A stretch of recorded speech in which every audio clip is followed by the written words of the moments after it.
बना। ये जो गजेंद्र था ये पूर्व जन्म में इंद्रद्युम्न नाम का राजा था जो अगस्त ऋषि के शाप से हाथी बना, गजेंद्र बना। आगे चाक्षुष मनवंतर में प्रभु के सुंदर सागर मंथन के प्रसंग को सुनाया। यथा भगवता ब्रह्मन मथित क्षीर सागरे। परीक्षित के पूछने पर बताया कि कैसे भगवान ने देवताओं को और दैत्यों को मिलाकर सागर मंथन करवाया था। मंथन बड़ा ही दिव्य हुआ। जिस सागर मंथन में भगवान ने विशेष रूप से 3 अवतार लिए। मंदराचल पर्वत की मथानी बनाई गई थी, वासुकी नाग की रस्सी बनाई गई थी, एक और देवता थे एक और दैत्य थे, सर्प को पकड़ रखा है और पर्वत को हिलाकर मंथन कर रहे हैं। जब वो मंदराचल पर्वत पानी में डूबने लगा तो मंथन बंद हो गया। तो मेरे प्रभु अवतार लेते हैं बड़ा सुंदर, जिसको कहते हैं कच्छप अवतार। बोलो कच्छप भगवान की जय। कछुआ बनकर मंदराचल पर्वत के नीचे जाके बैठ गए, उस पर्वत को अपनी पीठ पर धारण कर लिया और फिर मंथन हुआ है। सबसे पहले विष निकला था मंथन से, जो भोले बाबा ने अपने कंठ में धारण किया। शिव ने उस विष का पान किया कि ततः करतली कृत्य व्यापी हाला हलम विषम अभक्षयन महादेव कृपया भूत भावन। भोलेनाथ ने उस विष को अपने कंठ में धारण किया। फिर उस मंथन से कामधेनु गौ निकली, सप्त ऋषियों को दी गई। उच्चैश्रवा नाम का घोड़ा निकला, राजा बलि को दिया। ऐरावत हाथी निकला, इंद्र को दिया। कौस्तुभ मणि निकली, भगवान के कंठ में सुशोभित हुई। उस मंथन से श्री रमा भगवत परा, मां भगवती लक्ष्मी भी प्रकट हुई थी। लक्ष्मी जी भी सागर मंथन से निकली थी। अब देखो, लक्ष्मी के पीछे तो सब भाग रहे थे, लेकिन लक्ष्मी किसी के पीछे नहीं भाग रही। देवता बोले हम लेंगे, दैत्य बोले हम लेंगे, लेकिन लक्ष्मी कहती हैं कि तुम्हारे चाहने से थोड़ी ना तुमको मिल जाऊंगी, मैं तो उनको मिलूंगी जिनको मैं चाहती हूं। तो देवता और दैत्य यानी सब लोग लक्ष्मी को चाहते हैं, लेकिन लक्ष्मी तो केवल नारायण को चाहती है। बोलो लक्ष्मी नारायण भगवान की जय। लक्ष्मी जी ने तो नारायण के गले में जयमाला धारण कराई। आगे उस मंथन से वारुणी भी निकली, जो देवताओं ने नहीं ली लेकिन दैत्यों ने ले ली। अनेक रत्न निकले। अंत में उस मंथन से आयुर्वेद के प्रवर्तक श्री धन्वंतरी भगवान हाथ में अमृत का कलश लेकर आ गए हैं। बोलो धन्वंतरी भगवान की जय। अमृत लेकर प्रकट हो गए। जिस अमृत का बंटवारा नहीं हो पा रहा था, दैत्य कलश छीन कर भाग रहे थे। अहम पूर्वम नत्वम त्वमित प्रभुम। मैं पीऊंगा तुझे नहीं पीने दूंगा। मंथन तो हो गया, लेकिन अमृत के लिए बड़ा झगड़ा हो रहा है। तो देवताओं को अमृत पान कराने के लिए मेरे प्रभु ने तीसरा अवतार लिया, जिसको कहते हैं मोहिनी अवतार। बोलो मोहिनी भगवान की। इसमें बड़ा सुंदर रूप लेकर मेरे प्रभु आए, नव यौवना बन के आए। दैत्य जिनके रूप को देखकर आसक्त हो गए, दैत्यों को लूट लिया, छल लिया और देवताओं को अंजलि भर भर के अमृत पिलाया भगवान ने। बड़ी मधुर लीला की। इसी प्रकार से आगे देवासुर संग्राम हुआ, जिसमें इंद्र के द्वारा राजा बलि का प्राणांत हुआ।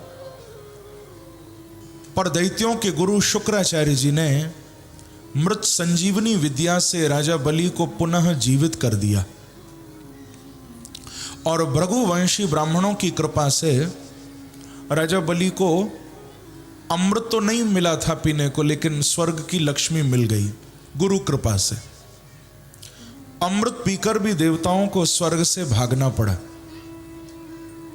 क्योंकि अभिमान हो गया ना, हमने तो अमृत पी लिया, हमारे सामने कोई नहीं। और अभिमान किसी का नहीं रहता कभी, अभिमान कभी न कभी टूट ही जाता है बंधु। आज तक किसी का अभिमान हमेशा के लिए नहीं रहा। बड़े बड़े लोगों को सड़क पर आते हुए देखा गया। आती हैं जहां खुशियां वहां पर गम भी होते हैं। आती हैं जहां पे खुशियां वहां पर गम भी होते हैं।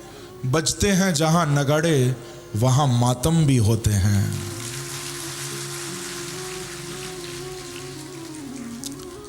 अभिमान हो गया था तो अभिमान टूटा, स्वर्ग से निकले, अमृत पीने के बाद भी भागना पड़ा। देखो, अमृत पीकर तो देवता और फंस गए। किसी ने देवताओं को पूछा, देवताओं तुम तो अमृत पी चुके हो, तुम तो मर नहीं सकते, फिर दैत्यों से डरकर भाग क्यों रहे हो? तुम तो मरोगे नहीं। देवता कहते हैं कि भैया अमृत पीकर तो हम और फंस गए। अरे मर नहीं सकते तो क्या हुआ, पिटाई तो हो सकती है। अमृत पी लिया, मर नहीं सकते, पिट तो सकते हैं। देवता कहते हैं कि इससे तो अमृत नहीं पिया था तो ज्यादा अच्छे थे, क्योंकि दैत्य आते मारते, एक बार में छुट्टी होती, मर जाते। अब अमृत पी लिया है तो मरते तो है नहीं, दैत्य आते हैं खूब हमारी पिटाई लगाते हैं, तो पिटते रहते हैं पर मरते नहीं हैं। यानी देवता अमृत पीकर भी सुखी नहीं हुए, क्योंकि स्वर्ग का अमृत सुखी नहीं करेगा। कौन सा अमृत सुखी करेगा? बोले जो अमृत आप लोग पी रहे हो यहां बैठकर, ये अमृत आनंद देने वाला है। तब कथामृतम तप्त जीवनम, भगवान की कथा का अमृत, प्रभु के नाम का अमृत जीवन में आनंद देगा। एक बार कहिए श्री राधे, श्री राधे। आज देवताओं को भागना पड़ा स्वर्ग से, दैत्यों का शासन हो गया, राजा बलि स्वर्ग के राजा बन गए। देवताओं की मां अदिति ने अपने पति कश्यप जी के द्वारा बताए हुए सुंदर व्रत को किया, और जिस व्रत के प्रभाव से भगवान इतना प्रसन्न हो गए, इतना गदगद हो गए कि अदिति के गर्भ से प्रभु ने अवतार लिया है। सुंदर भादों का महीना, द्वादशी तिथि, शुक्ल पक्ष, श्रवण नक्षत्र, दिन के 12 बजे का समय, ऐसे सुंदर दिन मेरे प्रभु अदिति मैया के गर्भ से बामन बन के अवतार लेते हैं। बोलो बामन देव भगवान की जय। सुंदर बामन बन के मेरे प्रभु आए, बड़ा प्यारा अवतार है। कि तम बटुम वामनम दृष्ट्वा मोदमाना महर्षय कर्माणि कारय मासु पुरस्कृत्य प्रजापतिम्।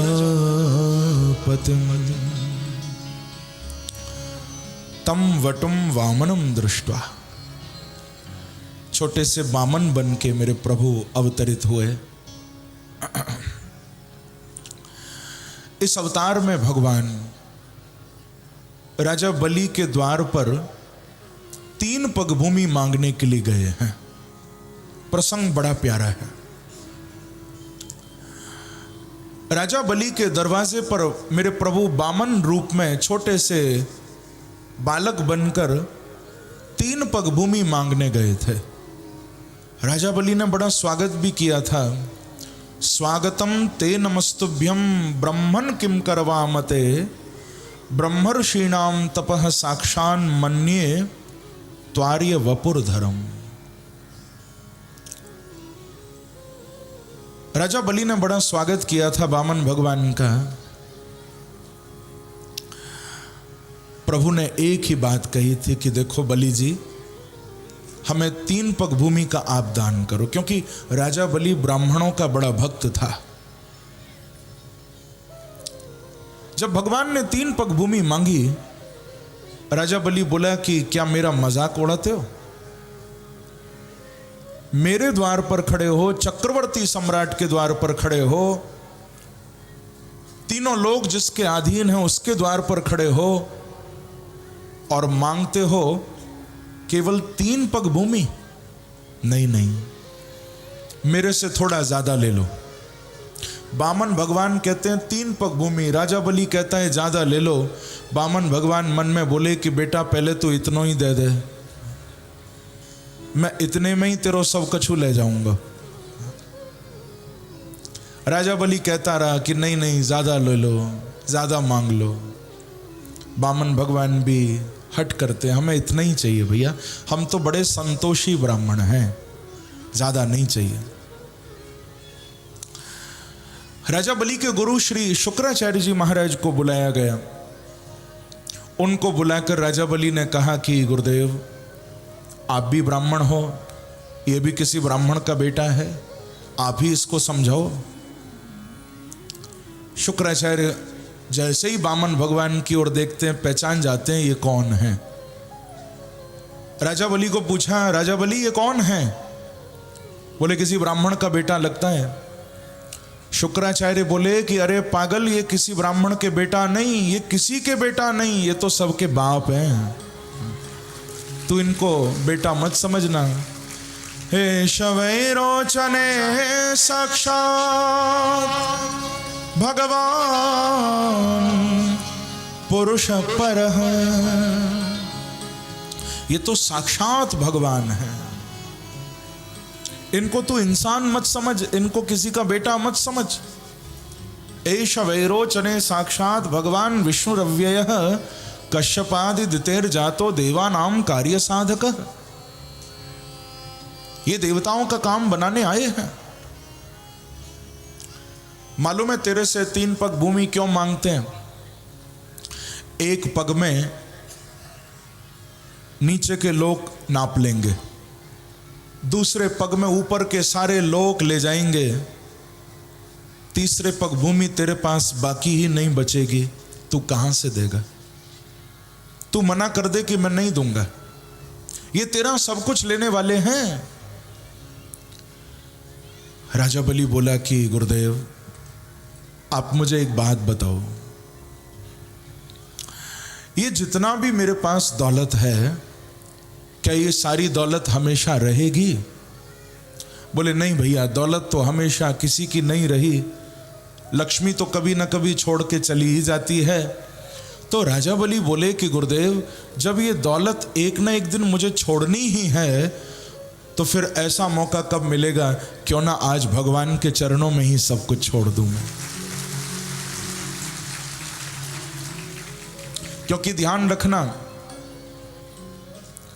दौलत से परमात्मा नहीं मिलेंगे। मैं कहा करता हूं, दौलत बेटा दे सकती है पर पुत्र का पाना मुश्किल है।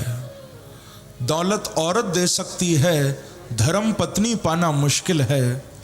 दौलत नौकर दे सकती है, सेवक मिल जाना मुश्किल है। दौलत बिस्तर दे सकती है पर नींद का आना मुश्किल है।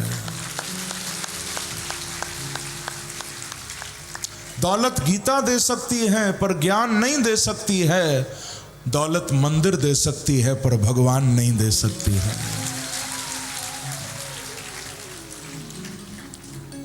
परमात्मा पैसे से नहीं मिलता है।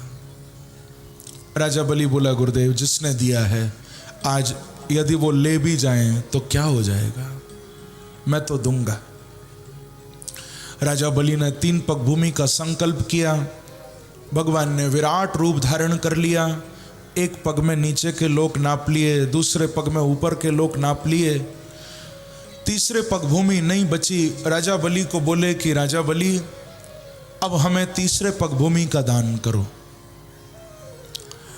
राजा बलि हाथ जोड़कर कहते हैं कि प्रभु करूंगा, लेकिन ये बताओ जब लेने आए थे तो क्या इतने ही बड़े थे?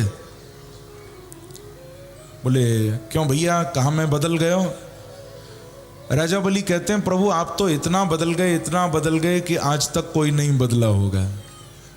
लेने आए थे तो इतने से थे, लेने लगे तो विराट बन गए। ठीक है, कोई बात नहीं, मैं आपको तीसरे पग भूमि का दान भी करूंगा, लेकिन आप पहले मेरी प्रार्थना सुनकर विराट से वामन बन जाओ, क्योंकि प्रभु मुझे आपका ये विराट रूप उतना आनंद नहीं दे रहा, मुझे तो आपका वामन रूप अच्छा लग रहा था। आप छोटे से लाला बन के आए थे, वैसे ही बन जाओ। तो फिर से वामन बन गए। राजा बलि हाथ जोड़कर कहते हैं कि प्रभु मैं आपको तीसरे पग भूमि दूंगा, लेकिन आपको कुछ बताना है।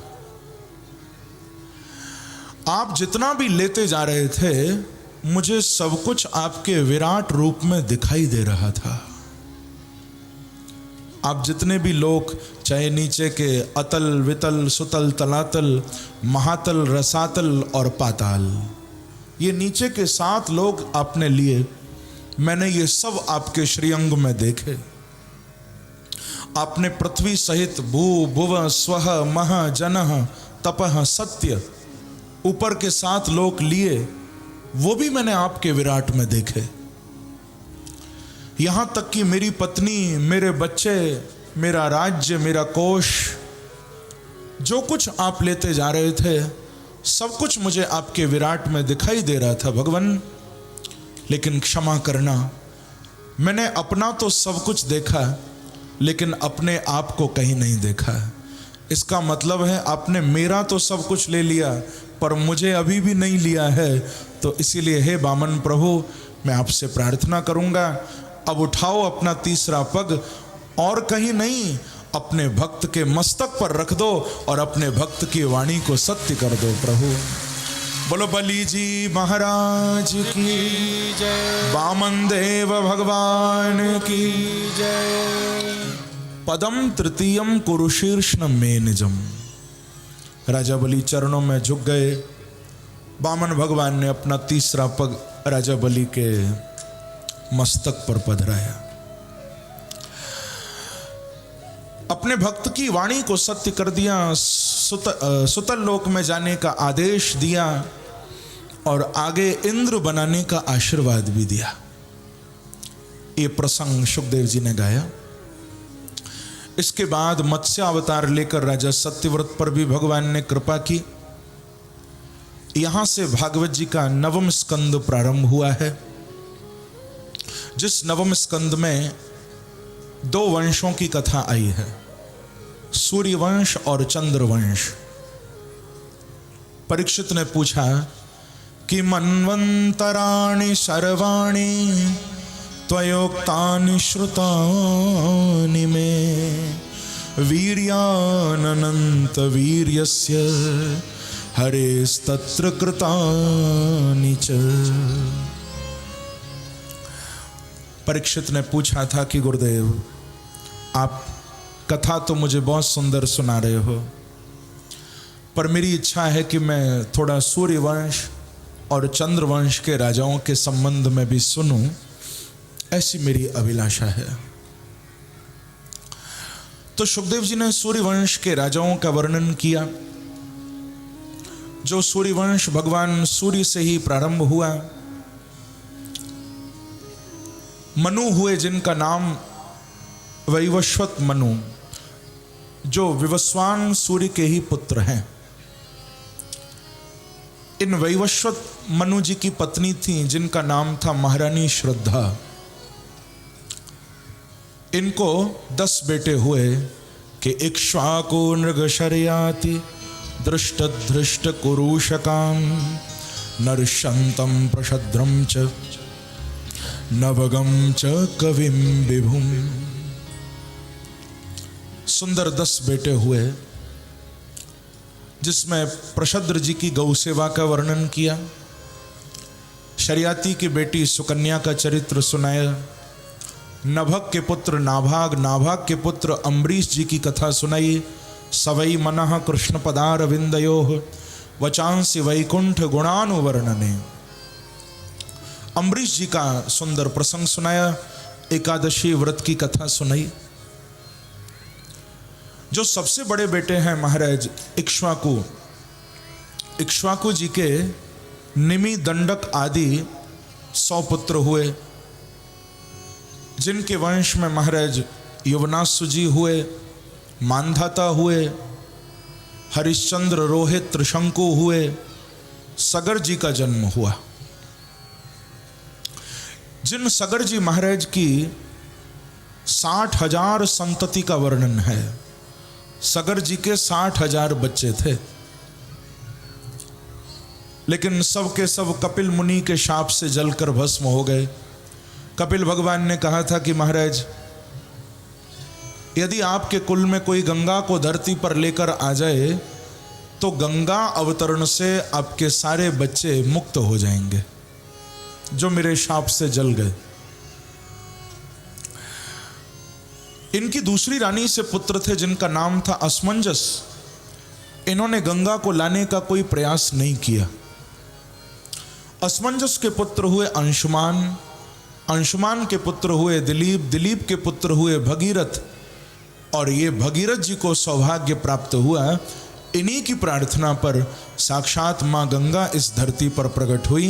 बोलो भगीरथ जी महाराज की जय, बोलो गंगा मैया की जय, भागीरथी माता की जय।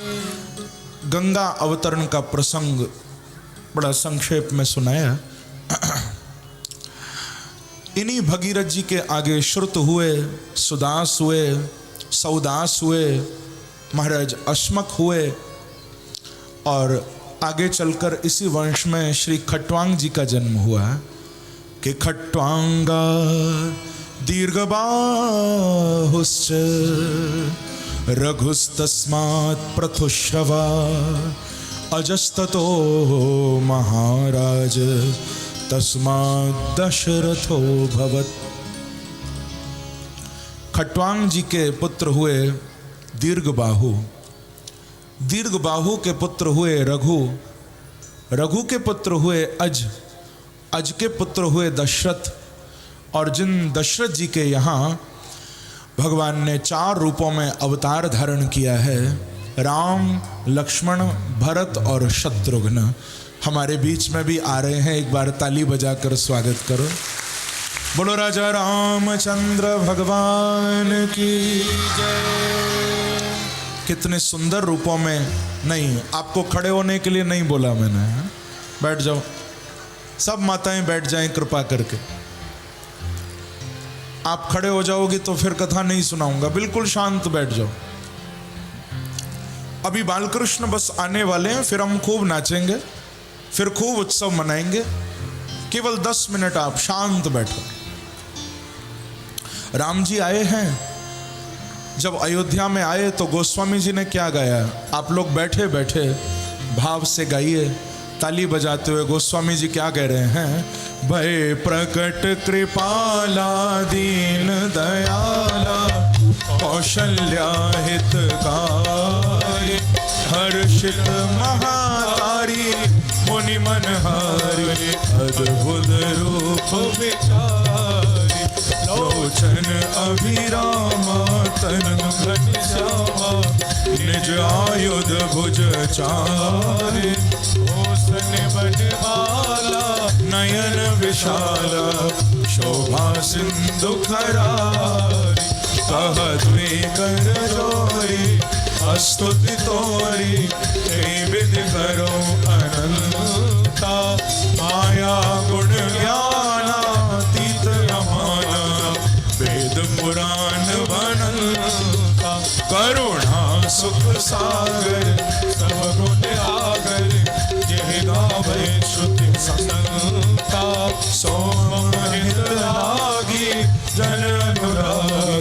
भयो प्रकट श्री गंगा ब्रह्मांड निगाया निर्मित माया रोम रोम प्रतिवेद कहे मम सोवासी यह उपहासी सुनत धीर मति धीर नर उपजा जब ज्ञाना प्रभु मुस्काना चरित बहुत विधि कीन चहे कही कथा सुहाई माधु बुझाई जय प्रकार सुत प्रेम लहे माधा मुनि बोली सोमति डोली तजो तात यह रूपा की जय शिशु लीला अति प्रियशीला यह सुत परम अनूपा सुनि भजन सुजाना रोदन ठाना कोई बालक सुर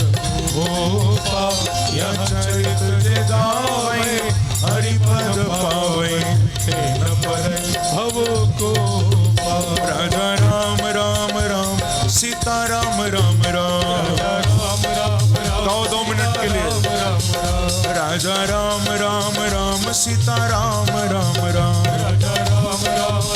सीता राम राम राजा राम राम राम सीता राम राम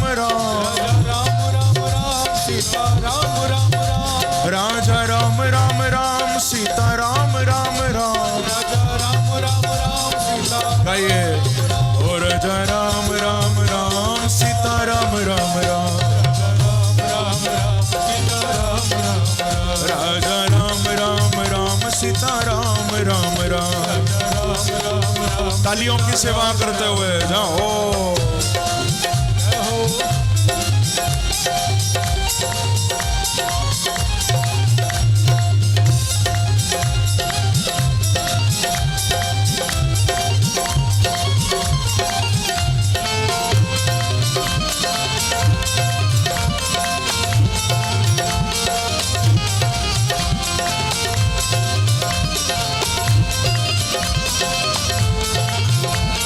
राजा रामचंद्र भगवान की चारों भैया की अयोध्या धाम की कहिए राजा राम राम राम सीता राम राम राजा राम राम राम सीता राम राम कहिए ओ राजा राम राम राम सीता राम राम राजा राम राम राम सीता राम राजा राम राम राम सीता राम राजा राम राम राम सीता राम विप्रधेनु सुर संत हित लीन मनुज अवतार निज इच्छा निर्मित तनु माया गुण गोपाल। बोलो राजा रामचंद्र भगवान की जय। हमारे बीच में प्रभु पधारे, चारों रूपों में आए, अब जा रहे हैं। एक बार ताली बजाकर विदा भी दो भगवान को। बस अब बालकृष्ण आने वाले हैं, आप लोग बिल्कुल शांत होकर बैठिए। बहुत जल्दी हम नंदोत्सव मनाएंगे। श्री सुखदेव जी महाराज भगवान श्री राम के चरणों में वंदन कर रहे हैं। एक श्लोक गाकर मैं चाहूंगा, क्योंकि अब राम कथा तो 9 दिन होती है, 9 दिन में भी पूरी नहीं होती, तो हम 9 मिनट में कैसे सुन सकते हैं। सुखदेव जी ने एक श्लोक में भगवान राम को वंदन किया। हम लोग भी भगवान राम को प्रणाम करें कि गुरुवर थे त्यक्त राज्यो यचरदनुवनम पद्म पदभ्याम प्रियाया पाणी स्पर्शा क्षमाभ्याम रजत पथुरजो यो हरीन्द्रानुजाभ्याम वैरूप्याचुरपणक्षा प्रियविरहरुषा रोपितब्रो विजम्भ्र त्रस्ताब्दिर्बद्धसेतुः खलदवदहनः कौशलेन्द्रोऽवताम्नः। इस श्लोक को गाकर सुखदेव जी ने भगवान राम के चरणों में प्रणाम किया। भागवत में कृष्ण लीला से पहले रामचरित्र आया है। क्यों? एक ही कारण है। कृष्ण लीला पीछे सुनाई, रामचरित्र पहले आया। इसका मतलब एक ही है। सुखदेव जी बताना चाह रहे हैं चरित्र पहले है, लीला बाद में है। यानी जिसका चरित्र अच्छा नहीं हो सकता उसको भगवान कृष्ण की लीला में प्रवेश नहीं मिल सकता। पहले राम का चरित्र, बाद में कृष्ण की लीला। पहले राम चरित्र सुनो, तब कृष्ण की लीला समझ में आएगी। क्योंकि आज इंसान का चरित्र अच्छा नहीं रह गया, हमारा कैरेक्टर अच्छा नहीं रहा। भगवान राम से शिक्षा लो। गुरुवर्थे त्यक्त राज्य, जिन राम ने अपने पिता के वचन को पूरा करने